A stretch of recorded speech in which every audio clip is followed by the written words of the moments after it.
সরকারি কর্মচারী দাবি আদায় পরিষদের সংগ্রামী সভাপতি, সংগ্রামী নেতৃবৃন্দ, বাংলাদেশ থেকে দূর দূরান্ত থেকে কর্মচারীদের দাবি আদায় করার জন্য কষ্ট স্বীকার করে যারা উপস্থিত হয়েছেন সবাইকে জানাই আমার আন্তরিক শুভেচ্ছা। সাথীয় বন্ধুরা, আমরা এই আন্দোলন সংগ্রাম আজ নয়, বহু আগে থেকেই আমরা চালিয়ে যাচ্ছি, কিন্তু বারবার বলার পরেও আমরা আমাদের দাবি আদায় করতে পারছি না।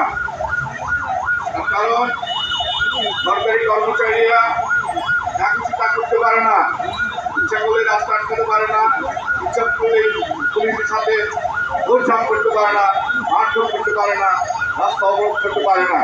সরকারি কর্মচারী অবশ্যই একটু শৃঙ্খলার মধ্যে তাদের জীবনযাপন করতে হয়।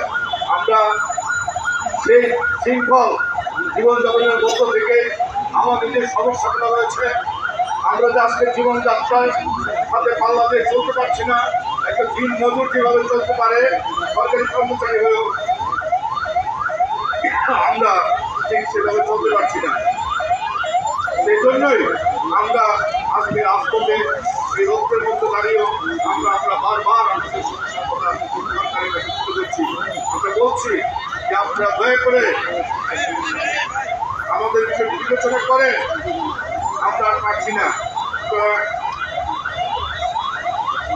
এই বাজেটে আমাদের সব ধন্যবাদ শাহিন ভাইকে।